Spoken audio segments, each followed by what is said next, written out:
We weren't supposed to be there that late. The church was closed. The renovation permits hadn't come through yet. And technically, we didn't even have permission to dig. But that didn't stop Javier. "You wait for the paperwork," he said, "and you'll be waiting until the stone crumbles to dust." He grinned that same grin he always did when he knew he was pushing too far, and convinced me, again, to go along with him. So that's how we found ourselves in the crumbling sanctuary of Iglesia Santa Ines, a 16th century ruin nestled on the southern coast of Spain, well past sunset, our floodlights flickering against cracked plaster saints and warped floorboards. The air was thick with dust and something else, something stale and floral, like dried flowers rotting in holy water. It clung to my clothes, to my hair. I couldn't get it out of my nose for days afterward. We weren't there to desecrate. We were there to uncover. Under the faded mural of the Madonna, partially collapsed from age and salt air, our instruments had picked up strange ground variations. A void beneath the floor. A chamber, maybe. Or a cistern. We couldn't tell. All we knew was it wasn't marked on any of the regional maps, and it hadn't been referenced in the historical inventory we'd been given. But it was there. Javier called it a lucky find. I called it a headache. The stone tiles were uneven and brittle, and the grout turned to powder under our chisels. Every sound echoed into the nave, warping into whispers. I kept thinking someone was walking behind us, but it was only our own boots crunching through grit and centuries of forgotten decay. It was just the two of us. Our crew had gone back to Cadiz for supplies, and honestly, I think they were happy to leave the church behind. Locals in the nearby village wouldn't even approach it. Old superstition, they said. Warnings muttered with crooked fingers, and heads turned away. That place holds memory, one man told us at the cafe. Things older than scripture were buried in that soil. Javier thought it was nonsense. I didn't believe it either, but I felt strange, not afraid. Not yet. Just unsettled. Like I was being watched, but not by anything alive. We worked until 2 a.m. Finally, we hit it. The hollow knock of iron beneath the floor. It wasn't a cistern, it was a hatch. A rectangular slab of rusted metal framed with rotted wood, sunken beneath 2 centuries of limestone and plaster. No latch, no hinges, just a ring in the center, black with age. The moment I touched it, my fingers recoiled. It wasn't cold, not like I expected. It was warm, warm like skin. Javier laughed at me. He always did. But he didn't touch it himself. "Let's get it open," he said. It groaned when we pried it up. Not like metal, like something deeper, older. The sound of something waking. Beneath the hatch was a stone stairwell, curling into darkness, its steps slick with damp moss and something blacker. Mold, I hoped. My flashlight barely pierced the gloom. The air that rose from below was thick, humid, and smelled of clay and old leather. Javier was already halfway down. I didn't want to follow. I don't know why. My chest felt tight. Not like fear, like pressure, like standing at the edge of a storm you couldn't see yet. But I followed anyway. The stairs led into a circular crypt, maybe 20 feet across. The walls were carved from the rock itself, smoothed by hand. The ceiling curved low, and every inch of it was covered in strange, faded frescoes. Figures with hollow eyes, long limbs, halos not of light, but of black. They weren't Christian, not exactly. Not anything I recognized. In the center of the room was a stone sarcophagus, intact, unmarked. No inscriptions, no symbols, no date. Nothing. Just the tomb. I stared at it and felt, not fear, not awe. Something in between. Like reverence wrapped in dread. Like the feeling you get when you realize something has been waiting for you for a long, long time. Javier reached out and touched the lid. And that's when everything began to go wrong. The second his palm made contact with the lid, every light we brought flickered. Not all at once. It was subtler than that. Like the air itself pulsed, and the light bent in reaction. My flashlight dimmed to a faint beam. Javier's headlamp buzzed and went out. I thought it was just battery failure. It wasn't. Static interference, Javier muttered, fiddling with his headlamp. He didn't sound convinced. The air grew thicker, warmer, but only around the sarcophagus. I stood a few feet back, watching him circle it. He wasn't worried. He never was. But something in me had already changed. My body felt heavy, like gravity had doubled. The crypt, once just stone and air, now felt full. Occupied. Pressurized. Like the kind of silence you hear before a scream. "We should document it before I began. But Javier was already pushing the lid. It didn't move easily. It scraped against the stone with a sound so deep it vibrated in my molars. Dust billowed up, thick and bitter. My eyes watered. My chest burned. I had to turn away. When I looked back, the lid was off, leaning slightly on its edge, and Javier was staring inside, not saying anything, not moving. "Javi?" I stepped forward. No response. I took another step. And that's when I saw it. Not what was in the tomb, but what wasn't. No bones, no wrappings, no relics. Just a hollow impression in the stone. Like something had lain there once and left. And then, finally, Javier spoke. Softly. Too softly. "It's empty," he whispered. Then louder, without turning. But it wasn't always. A chill settled into my spine. "Let's go," I said. But he didn't move. "I think..." He placed a hand inside the coffin. "There's still warmth. It hasn't been long." Something inside me buckled. No, that's not right. That thing's older than anything we've... Javi, don't touch anything else." Then he looked at me. And something was wrong. His pupils were wide. His face was blank, as if something had wiped him clean. He looked like he was seeing something behind me. Something I couldn't see. His lips moved again, almost in trance. "It's not dead." And then, a thud. Not from the crypt, from above, from the church. We both froze. Another thud. Then something like dragging. Slow, heavy, deliberate. Javier finally moved, not toward the stairs, but back to the coffin. "It's awake," he whispered. I didn't wait. I ran up the steps, my flashlight jittering in my grip. The stairs stretched longer than I remembered. My legs burned. The hatch was still open, spilling a weak shaft of moonlight into the church above. I emerged into the sanctuary, gasping, and stopped cold. All our equipment was scattered.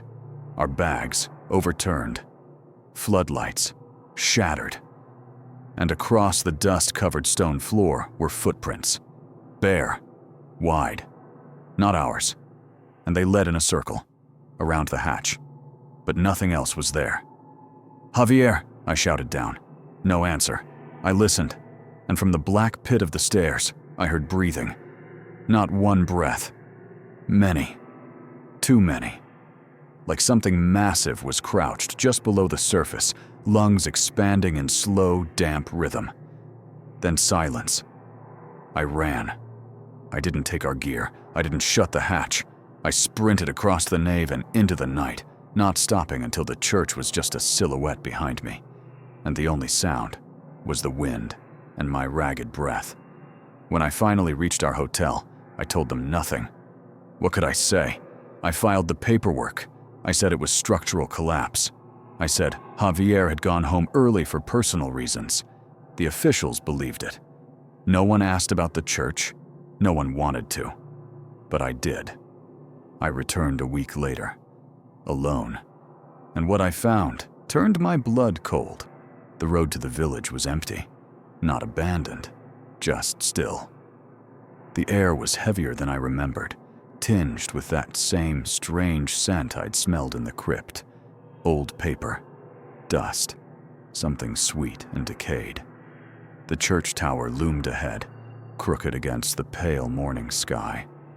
When I stepped through the broken gate, something immediately felt wrong. Not just silence, but absence. Even the birds wouldn't perch on the roof now. The front door creaked open with a reluctant groan. Inside, it was colder than outside. My boots echoed against the stone as I moved down the central aisle. Sunlight filtered through the stained glass in long ribbons of muted red and amber. But the hatch to the crypt, it was gone. The trapdoor was sealed, not just shut, covered. Someone had laid stone tiles over it, perfectly matching the surrounding floor, as if it had never existed. I paced the sanctuary, scanning for signs, scratches, dust disturbances, anything. But it was too clean, too perfect. Then I saw something else. On the wall near the altar, carved faintly into the stone, was a symbol. A circle, surrounded by 7 marks, not painted, etched. Old, almost worn smooth with time, and at its center, a pair of eyes. I recognized it from the drawings in the journal, from Javier's sketches, from the inside of the coffin lid. That night, back at the hotel, I couldn't sleep. I sat in bed, staring at the edge of the ceiling, waiting for something I couldn't name. At some point, the power cut out. I lit a candle, the flame small and uncertain. Then, a knock. Not at the door, at the window. 2nd story. No balcony. I didn't look. Instead, I packed. I drove through the night, past sleeping towns and dim gas stations, until I crossed the border. I left everything behind. The research, the paperwork, even the grant money. I told myself I imagined it, that the tomb had triggered some kind of psychological break. I tried to believe that. But 2 weeks ago, a package arrived. No return address. Inside was a journal, the one I had read. The same worn leather cover, the same precise handwriting. Only the final entry was new. It read, "It doesn't rest. It waits." Below the message, taped to the inside cover, was a photograph. A photo of me, standing in front of the church, taken from the tree line. Someone else had been there, and now they knew where I lived. I moved again, burned the journal, switched my number. I don't go near churches. I don't look at old buildings, and I never, ever walk into basements. But sometimes, late at night, I hear it.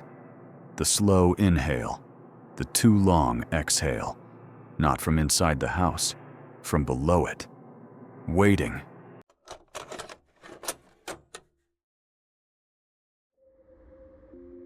The biting Siberian wind howled like a banshee through the skeletal branches of the larch trees, carrying with it the sting of ice and the whisper of forgotten centuries.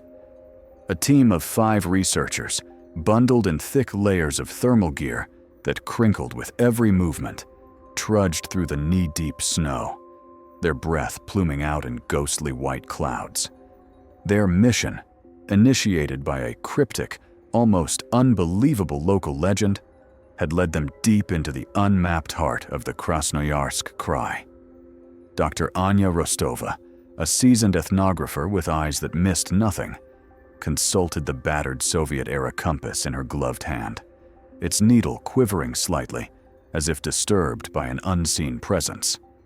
Beside her, Dmitry Volkov, the team's pragmatic geologist, checked the GPS device, his brow furrowed in concentration. Behind them, brothers Kirill and Maxim Petrov, the sturdy, silent photographers, scanned the surrounding forest, their gloved fingers resting on the triggers of their professional cameras.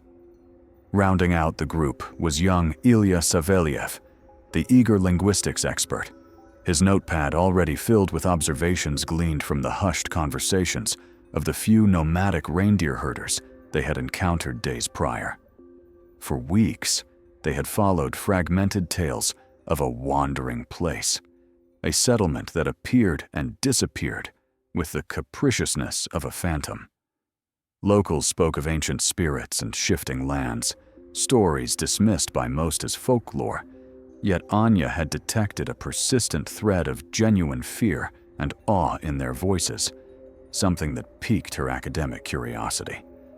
After months of painstaking research through dusty archives and local oral histories, she had managed to triangulate a general area, a remote sector of the taiga, where the legends seemed to coalesce. Now, after days of relentless trekking, they had found something. Emerging from a dense thicket of snow-laden pines, they gasped in unison.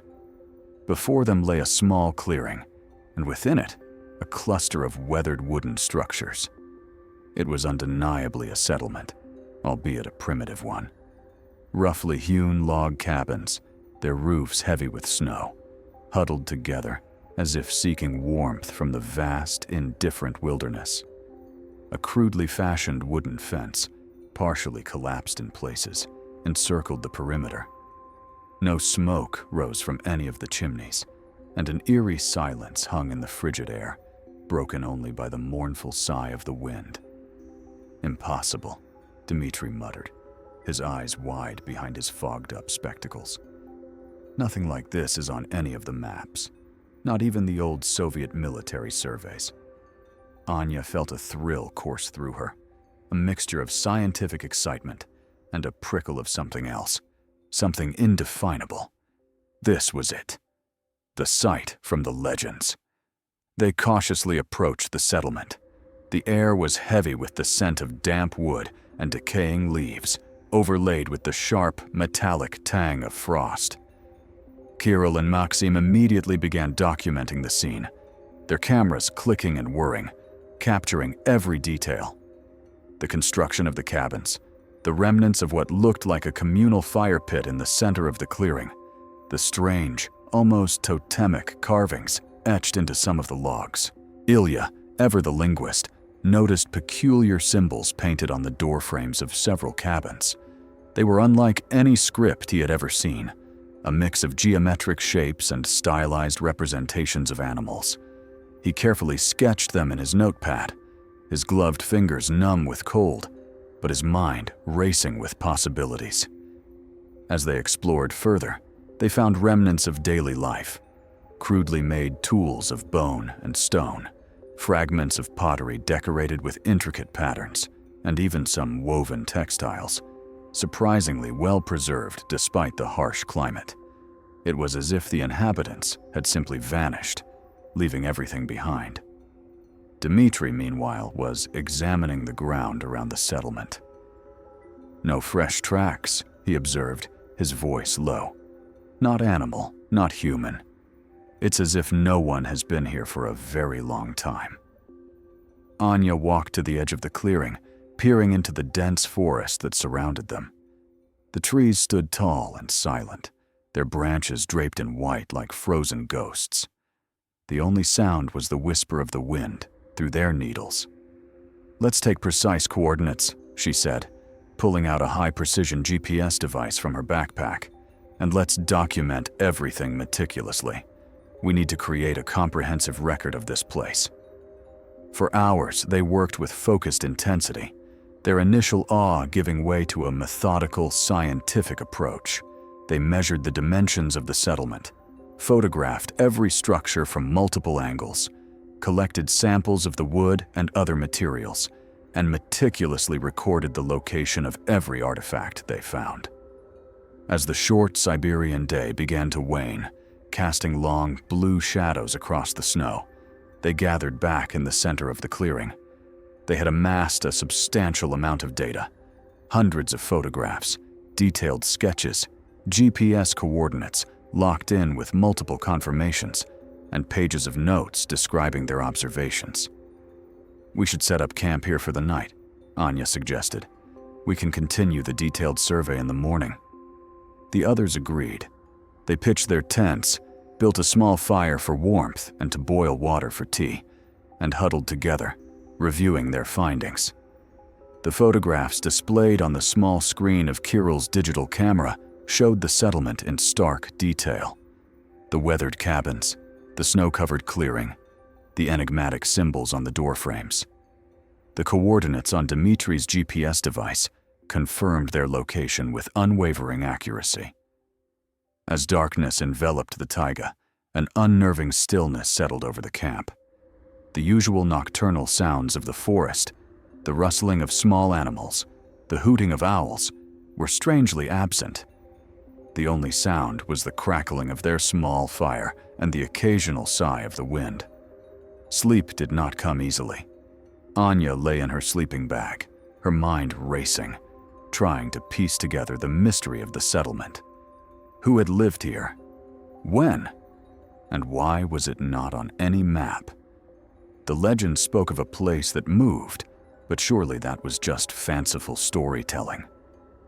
The next morning, they woke to a world bathed in the pale, ethereal light of dawn. A fresh layer of snow had fallen overnight, blanketing the landscape in a pristine white sheet. They emerged from their tents, eager to resume their exploration, but what they saw made their blood run cold. The clearing was empty. Where the cluster of wooden cabins had stood just hours before, there was only unbroken snow. The crude wooden fence had vanished. The faint imprints of their own footsteps from the previous day were slowly being filled in by the gently falling snow. But there were no other tracks, no sign that anything, or anyone, had ever been there. Dimitri frantically checked his GPS device. The coordinates were the same, exactly the same. They were standing in the precise location where they had found the settlement. He looked around in disbelief, his face pale. This can't be, he stammered, his voice barely a whisper. Karel and Maxim stared at the empty clearing, their cameras still in their hands, as if expecting the settlement to reappear at any moment. Ilya stood frozen, his notepad clutched tightly, his eyes wide with a mixture of fear and bewilderment. Anya felt a cold knot of dread tighten in her stomach. She looked at the pristine expanse of snow, then back at Dimitri's GPS, then up at the surrounding trees. Something was terribly wrong. "The photographs," she said, her voice trembling slightly. "Let's look at the photographs." They huddled around Kiril's camera, their breath misting in the cold air. They scrolled through the images they had taken the day before, the cabins, the fence, the artifacts, the symbols. Everything was there, captured in sharp, digital detail. The location data embedded in the files corroborated the GPS coordinates. Then, Anya noticed something. Something subtle, yet profoundly disturbing. She pointed to a photograph she had taken of a particularly gnarled larch tree at the edge of the clearing, its branches twisted into an almost grotesque shape. "Look at this tree," she said. "See the angle of that branch, the way it curves towards that darker pine in the background?" They compared it to the trees surrounding them now. The larch tree was there, but the specific branch, the one that had curved so distinctly, now pointed in a slightly different direction. The darker pine in the background was also at a different angle relative to the larch. They scrolled through other photographs, focusing on individual trees and their positions relative to one another. In every single image, the trees within and around the clearing were arranged in a slightly different configuration than they were now. The individual trees were the same, their unique shapes and markings unmistakable, but their positions had subtly shifted. A cold wave of understanding washed over Anya. The legends hadn't been just stories. The site hadn't just disappeared. It had moved. A sudden snap of a twig in the nearby woods made them jump. They turned as one, their hearts pounding in their chests. The forest remained still and silent, the snow undisturbed. But then, they heard it again. A distinct crunching sound, as if someone, or something, was walking through the undergrowth. The sound moved slowly, deliberately through the trees, circling the empty clearing. It was too heavy to be a small animal, too rhythmic to be the random fall of snow-laden branches. It sounded like footsteps. Fear, primal and visceral, gripped them. They were alone, deep in the unmapped Siberian wilderness, facing something they could not understand, something that defied logic and reason. The site had moved, but the photographs remained. And now, something was moving in the woods. Anya felt a desperate urge to run, to escape the oppressive silence and the unseen presence that surrounded them. But she knew that running blindly through the taiga would be suicide. They had to stay together, to try and make sense of what was happening. The sound of the footsteps grew closer, and they instinctively huddled together, their eyes scanning the tree line, searching for any sign of movement. The wind seemed to hold its breath, and the only sound was the frantic beating of their own hearts. Whatever was out there in the silent, snow-covered woods was coming closer, and they were utterly alone.